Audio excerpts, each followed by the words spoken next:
여러분 오늘 1절 말씀 우리 함께 읽어볼까요? 시작. 내 형제들아, 영광의 주 곧 우리 주 예수 그리스도에 대한 믿음을 너희가 가졌으니 사람을 차별하여 대하지 말라. 사람을 차별하여 대하지 말라라고 하는데 그 앞에 중요한 이야기를 합니다.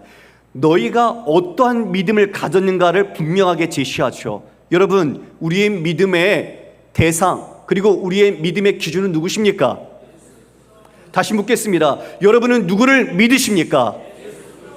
아멘. 맞습니다. 영광의 주 예수 그리스도에 대한 믿음을 너희가 가졌으니. 그런데요, 지금 성도들을 보니까, 이 교회 형제들을 향해 보니까 그 믿음을 가졌다고 말은 하는데 믿음에 따라서 행함이 보이지 않는, 믿음과 행위가 일치하지 모습을 보게 된 거예요. 바로 그게 차별이었던 거죠. 여러분, 예수 그리스도에 대한 앞에 영광의 주라는 수식어가 붙어 있습니다. 예수님 하나님이십니다. 그런데 그분께서 자기를 다 비우셨습니다. 비우셨다는 건 영광과 권능을 다 누리실 수 있지만 그 모든 것을 스스로 내려놓으시고 스스로 가난하게 되셨습니다. 왜 그렇습니까? 우리를 부욕해 하기 위해서였습니다. 진정한 부요함을 주기 위하여 예수님은 자신을 스스로 비워 종이 되셨고, 그리고 그 십자가에서 자신을 대속물로 아낌없이 주셨으며, 바로 죽으신 예수 그리스도를 다시 부활하게 하셔서 하나님께서는 이 모든 땅 아래, 땅 위에, 하늘에 있는 모든 것을 예수 그리스도의 이름에 무릎에 꿇게 하시고 그를 주라 시인하게 하심으로써 하나님 아버지께 영광을 돌리게 하셨습니다. 여러분, 바로 이게 우리 주님이십니다. 이분이 우리를 위해 이루신 구원의 주님이십니다. 그 주님을 자신을 먼저 다 비우셨습니다. 그 모든 낮아지심, 그 비우심, 가난하게 되심으로 우리를 부요하게 하신 분, 바로 그분은 우리의 영광을 받으실 분이십니다. 여러분, 그 영광은 그냥 주어지지 않았습니다. 자기 부인과 십자가, 그 모든 완전한 순종을 통해 우리 주님은 영광을 받으십니다. 그것이 바로 이 영광의 주에 담긴 의미입니다. 그래서 이미 앞서 야고보는 가난한 낮은 자들에게 자기의 높임을 자랑하라고 했죠. 부한 자에게는 너희 자기의 낮아짐을 자랑하라고 했습니다. 왜요? 우리 모두는 바로 믿음의 주이신 예수 그리스도를 본받아 그분을 닮아가며 그분께까지 자라가기 때문입니다. 할렐루야. 바로 그분, 우리가 믿는 분이 누구냐? 믿음의 대상이 누구냐? 영광의 주 예수 그리스도다. 그런데 왜 차별하냐는 거죠. 주님이 차별하셨습니까? 여러분, 주님이 차별하셨으면 저부터 저는 여기에 있을 자격이 없습니다. 제 스스로를 돌아봐도 제가 하나님의 사랑을 입고 구원을 받고 이 자리에 설 수 있는 자격이 없어요. 뭐 하나 하나님 앞에, 내가 주님 앞에 드릴 수 있는 참된 영원한 가치가 없습니다. 기껏해야 세상의 것을 자랑으로 삼고 살았던 그 모습들, 그것이 전부인 줄 알고 살았던 그 안목의 모습들, 그러나 주님께서 차별하지 않으시고 아무 조건 없이 사랑해 주셨고 구원하여 건져 주셨고 은혜로 이 자리까지 인도해 주셨습니다. 사랑하는 성도 여러분, 저만 그런가요? 여러분은 어떠십니까? 여러분은 어디에서 주님의 구원과 은혜로 건짐을 받으셨습니까? 그리고 어떻게 이 자리에까지 이르게 되셨습니까? 바로 주님의 사랑이 아니면 우리가 무엇을 말할 수 있겠습니까? 바로 그런 사랑, 은혜를 입은 자, 너희가 그런 믿음, 영광의 주 예수 그리스도로 말미암아 그런 사랑과 은혜로 입었거늘 어찌하여 너희가 차별하느냐? 그 차별을 예를 들어서 이야기해 줍니다. 여러분, 우리 2절 3절 말씀 함께 읽어볼까요? 시작. 만일 너희 회당에 금가락지를 끼고 아름다운 옷을 입은 사람이 들어오고 또 남루한 옷을 입은 가난한 사람이 들어올 때에 너희가 아름다운 옷을 입은 자를 눈여겨보고 말하되 여기 좋은 자리에 앉으소서 하고 또 가난한 자에게 말하되 너는 거기 서 있든지 내 발등상 아래에 앉아 있으라 하면, 지금 이런 모습, 이게 왜 나타났어요? 외모 때문에요. 여러분, 차별이라는 단어가 바로 외모로 받아들이라는 뜻입니다. 외모로 취하다는 말을 갖고 있어요. 로마서 2장 11절에 보면 이는 하나님께서 외모로 사람을 취하지 아니하십니다. 하나님은 외모로 사람을 취하지 않으십니다. 그러니까 그 사람이 무언가 부하고 뭔가 자랑하고 어떤 삶의 세상적인 근거와 자랑거리가 있는 그런 여러 조건들을 하나님은 보시지 않아요. 하나님은 그것으로 사람을 택하시고 사랑하신 게 아닙니다. 만약 그런 식으로 구원을 베풀어 주셨고 하나님이 선택하셨다면 하나님의 기준에 합당할 만한 사람이 있을까요? 없을 거예요. 없을 거예요. 예. 바로 하나님은 그렇게 그 누구도 차별하지 않으시는 분이십니다. 할렐루야. 그 증거가 바로 우리죠. 하나님이 우리 모두를 불쌍히 여겨주셨고 우리에게 공평하신 하나님의 은혜로 우리를 이끌어 주셔서 우리 모두 이 자리에 예배자로 서 있는 것 아니겠습니까? 이처럼 이 모든 조건들, 세상에서 자랑하는 것들을 여전히 교회에서 보고 있는 겁니다. 여러분, 교회에서도 그런 차별이 있죠. 우리 교회는 그렇지 않아요.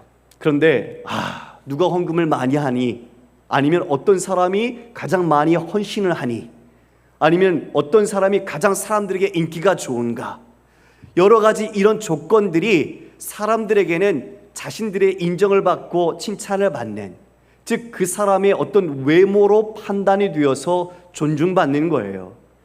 그러나 교회는 결코 그런 것이 아니죠. 교회는 하나님께서 우리 모두를 똑같은 자녀로 부르셨습니다. 할렐루야. 지금 이 모든 것이 세상에서 일어나는 게 아니라 교회 안에서 있었다는 겁니다. 믿음을 따라 산다는 성도들 사이에 차별했던 겁니다. 이걸 야고보는 어떻게 진단을 내릴까요? 4절에 이렇게 말합니다. 너희끼리 서로 차별하여 악한 생각으로 판단하는 자가 되는 것이 아니냐. 너희끼리 서로 차별했다. 그것은 악한 생각으로, 그것은 너희들이 판단하는 자로 서 있다 말합니다. 여러분, 선악간에 판단하시는 분, 가장 모든 만물과 인간을 공정하게 판단하시는 분은 누구십니까? 하나님입니다. 맞습니다. 하나님 한 분 외에는 없습니다. 그러니까 지금 이 모든 판단을 이 사람들은 누구 뜻대로 하는 거예요? 자기 기준으로. 믿음을 오직 주 예수 그리스도를 믿는 믿음으로 따라가는데 여전히 자기 기준과 자기의 믿음과 자기의 관점으로 사람들을 보고 있더라는 거죠. 그래서 그것은 악한 생각이다. 에덴 동산에서 이미 그 모든 범죄가 선악을 알게 하는 열매를 먹음으로써 하나님을 대신하려고 했던 것처럼 하나님이 하실 일을 지금 빼앗고 그 자리를 차지하고 있는 것이 바로 이 차별이 범하고 있는 죄라는 거죠. 주님의 주권과 주되심을 인정하는 것이 바로 이 모든 하나님의 통치인데, 그 통치를 가로막고 내가 그 자리를 차지하고 대신하는 자리에 서 있는 것, 바로 차별이 이만큼 심각한 죄라는 것을 말씀하고 있는 겁니다. 여러분, 차별하면요 사람 관계가 깨집니다. 끼리끼리는 되는지 모르겠죠. 그러나 하나님께서 그 모든 사람에게 복음을 전하고 사랑하라고 하셨는데, 스스로 내가 차별하는 그 관계가 깨지면 여러분 어떻게 될까요? 그 사람이 복음을 듣지 못하잖아요. 그것은 우리가 복음을 받아들인 자로서의 온전한 태도가 아니라는 것을 분명히 알아야 하는 것이죠. 자, 5절에 내 사랑하는 형제들아 들을지어다. 하나님이 세상에서 가난한 자를 택하사 믿음에 부유하게 하시고 또 자기를 사랑하는 자들에게 약속하신 나라를 상속으로 받게 하지 아니하셨느냐. 반문합니다. 4가지 질문으로 야고보가 반문하며 무엇이 어떤 것이 올바른지 생각하게 만들죠. 하나님이 세상에서 가난한 자들을 택하시지 않았냐? 그들을 믿음에 부유하게 하셨다. 여러분, 초대교회의 대부분의 성도들이 가난했습니다. 그래서 좀 땅과 소유물이 있는 사람들은 그걸 팔아서 가난한 사람들에게 주고 모든 필요를 함께 통용했었죠. 그처럼 70% 이상이 초대교회에서는 가난한 사람이었다고 그래요. 그 가난한 사람은 경제적으로, 물질적으로 가난했지만 여러분, 그 당시의 가난함은요, 그 물질뿐만 아니라 영적인 가난함, 자신의 영적인 파산을 당한 사람들입니다.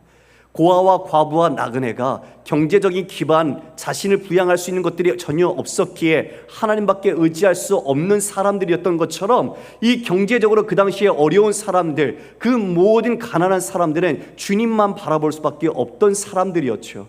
바로 그들을 돌보라고 하셨는데, 주님은 바로 그들이 그 영적인 파산 속에 주님을 의지하는 그들의 믿음을 허락하시고, 그리고 진정한 부요함을 주신 분이다 이야기합니다. 여러분, 여쭙겠습니다. 우리는 눈에 보이는 것을 주목하는 사람입니까? 아니면 눈에 보이지 않는 것을 주목하는 자입니까? 맞습니다. 예, 우리는 눈에 보이는 것을 주목하는 자가 아니라 눈에 보이지 않는 영원하고 영광에 중한 것을 추구하는 자들입니다. 할렐루야. 그러니까 곧 이 땅의 것에 우리의 목적과 삶의 의미를 두고 사지는 않는 거죠. 우리는 하나님 나라를 구하며 그의 나라와 의를 먼저 추구하는 자들입니다. 지금 이것 바로 그렇게 그 가난한 자들을 불러서 믿음에 부욕케 하셨고, 자기를 사랑하는 자들에게 약속하신 나라를 상속하게 하셨다. 모든 가난한 자가 자동적으로 하나님의 백성이 되는 게 아니지요. 가난하나 하나님을 사랑하고 하나님을 믿는 자들, 또한 반대로 부한 자도 그는 자신의 낮아짐을 자랑하며 하나님을 따라 주님을 온전히 섬기는 자, 바로 그와 같이 자신이 어떤 존재인지를 알고 하나님을 경배하는 자, 바로 그들이 하나님 나라의 기업을 이을 상속자들입니다. 지금 야고보는 부한 사람을 차별하는 게 아닙니다. 가난한 사람도 멸시하지 말아야 되지만 부한 사람도 멸시해서는 안 됩니다. 중요한 것은 이것이 마치 차별로 일어나서 누군가를 더 대우하거나 존중해서는 안 된다는 겁니다. 여러분, 분명히 차이는 있습니다. 남자와 여자는 처음부터 다르게 태어났습니다. 우리가 태어날 때 차이를 갖고 있어요. 그 차이가 차별로 이어져서는 안 된다는 겁니다. 가난이 죄입니까? 아닙니다. 가난은 죄가 아닙니다. 오히려 속이고 빼앗고 위법적인 것을 통해서 자기가 부를 축적한 게 죄지요. 그러니까 이 모든 것에서 우리가 세속적인 기준으로 내게 더 유익하고 유용하고 내게 필요한 사람을 우리가 대우하는 것, 그와 같이 차별하여 우리가 그 사람을 보는 것, 이 모든 것은 믿음의 행함에 올바르지 않다는 것을 분명하게 이야기해 주는 거죠. 자, 여러분, 6절에 이렇게 말합니다. 너희는 도리어 가난한 자를 업신여겼도다. 예, 가난한 자를 멸시했습니다. 자신의 뜻을 따라서 기준으로 그 사람들이 쓸모없다고, 내게는 별 도움이 되지 않는다고 멸시했다. 그리고 부자는 너희를 억압한다. 예, 여러분, 부자들이 무엇으로 더 많이 자신의 재물을 축적하겠습니까? 다른 사람들 걸 가져오는 거죠. 아신 것처럼 서기관들이 가난한 과부의 가산을 삼켰습니다. 법률적 지식, 도움을 준다는 명목하에서 그들의 가산까지 삼켰던 그런 죄악을 범했었죠. 법정으로 끌고 가지 아니하느냐. 예, 법정으로 끌고 가 모욕하고 그리고 억압을 하기도 합니다. 7절 말씀 함께 읽어볼까요? 시작. 그들은 너희에 대하여 일컫는 바 그 아름다운 이름을 비방하지 아니하느냐. 아름다운 이름은 바로 주 예수 그리스도입니다. 주님의 이름을 비방하지 않는가? 주님이 있냐? 하나님이 있는가? 지금도 이 땅에서 많은 사람들은 주님의 이름을 모독하고 있습니다. 이와 같이 이 모든 것들 속에서 너희가 행하고 있는 것은 차별이라는 것, 그 차별이 얼마나 심각한 죄인지 알게 합니다. 이에 9절에 만일 너희가 사람을 차별하여 대하면 죄를 짓는 것이니 율법이 너희를 범법자로 정죄하리라. 차별하는 것이 율법에서 어떤다고요? 죄라는 것을 분명히 얘기합니다. 여러분, 저를 보시겠습니까? 율법은 모든 것을 다 지켜야 합니다. 그 중에 하나라도 지키지 않으면 율법 전체를 지키지 않은 겁니다. 그러니까 율법에 순종할 수 있는 사람이 있습니까? 없습니까? 없습니다. 인간은 그 율법에 완전한 순종을 할 수가 없습니다. 결국은 모두가 다 죄인이라는 것을 알게 되는 거죠. 지금 이 모든 것에서 너희가 차별하는 것, 바로 이것이 이 율법을 지키지 못한 죄와 같다. 그것을 분명히 깨닫게 만듭니다. 그러면 우리가 어떻게 정말 그 말씀대로 살아갈 수 있을까요? 이 모든 차별을 우리가 행하지 않을 수 있는 것은 어떤 것일까요? 그것을 8절에 이와 같이 제시합니다. 8절 읽습니다. 시작. 너희가 만일 성경에 기록된 대로 내 이웃 사랑하기를 내 몸과 같이 하라 하신 최고의 법을 지키면 잘하는 것이거니와. 여러분, 내 이웃을 내 몸과 같이 사랑하라. 레위기 19장 18절에 원본이 있는데요, 그 말씀 한번 볼까요? 원수를 갚지 말며 동포를 원망하지 말며 내 이웃 사랑하기를 내 자신과 같이 사랑하라. 나는 여호와이니라. 나는 여호와다. 스스로 있는 분, 그 모든 약속대로 그것을 반드시 성취하시는 분이라는 것을 보장하면서 이웃을 사랑할 것을 말씀하십니다.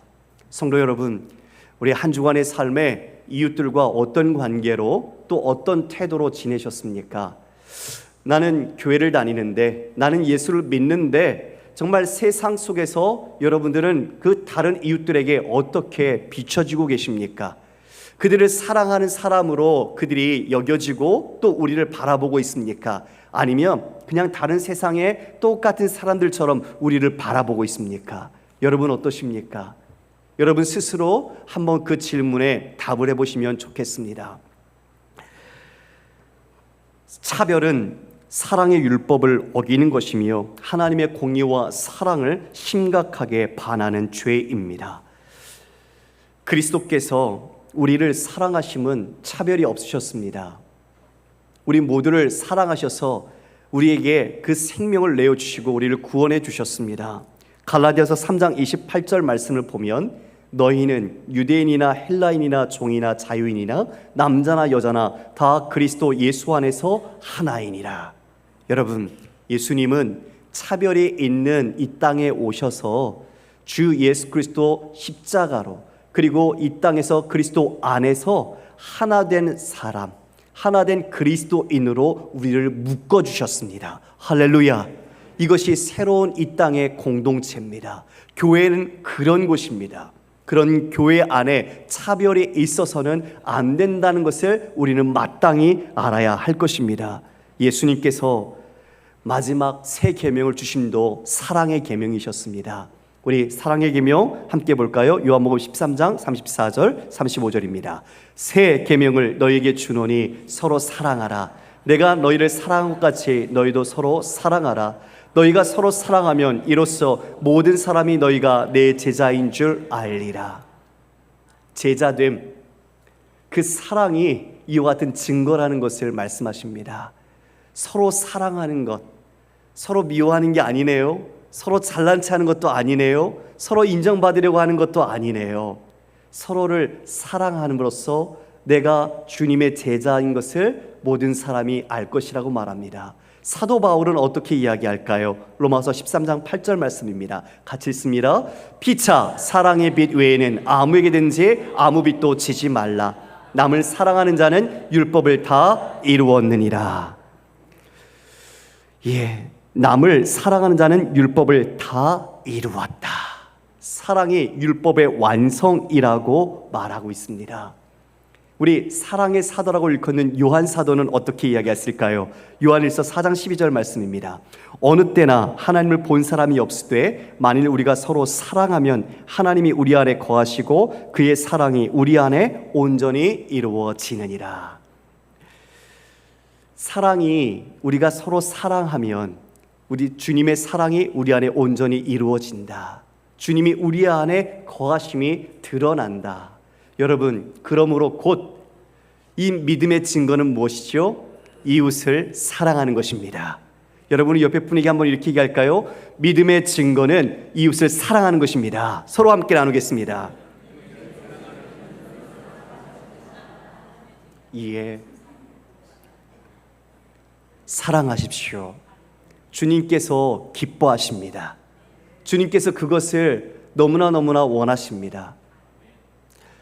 요즘은 너무나 사람들이 분노에 가득 차서 미워하고 금방 화를 내고 그리고 너무 거칠게 언행을 가져갑니다.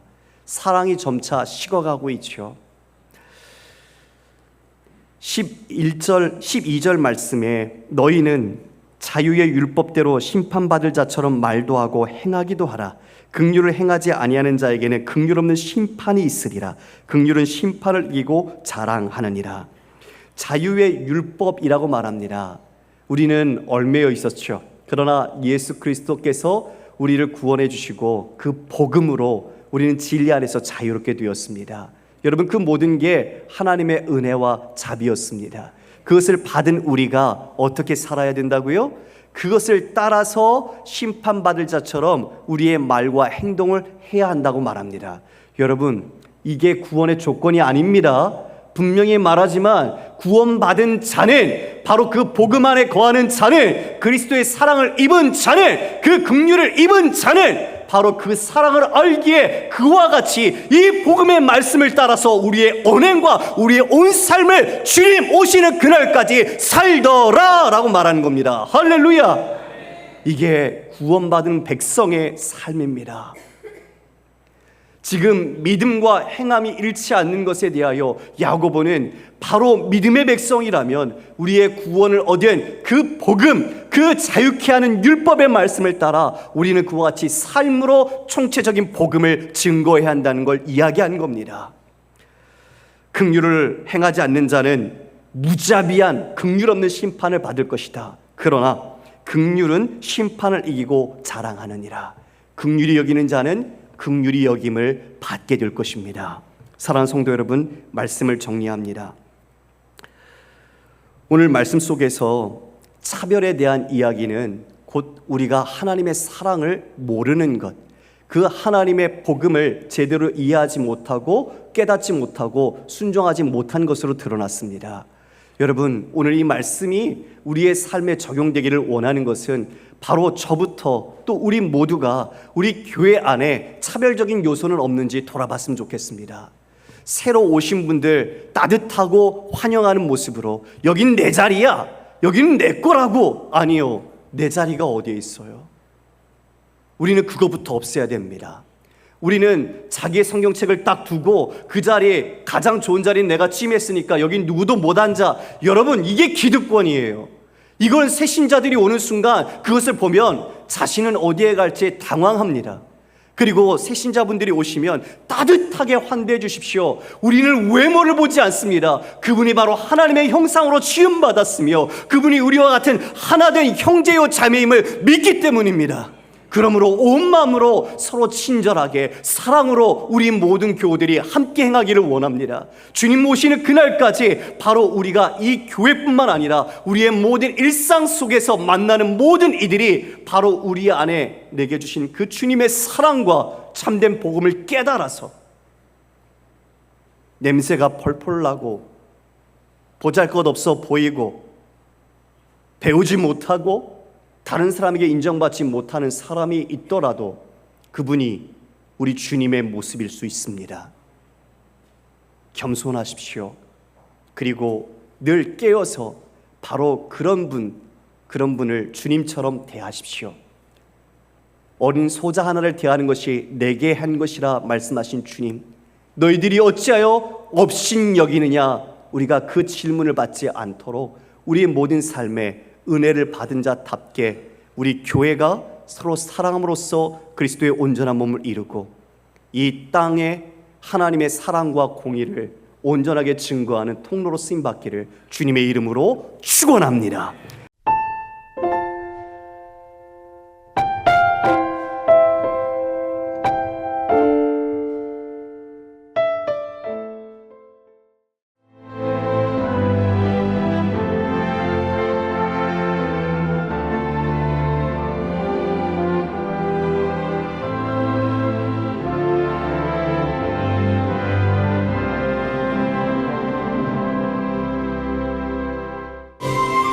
어디서 본 적 있나요?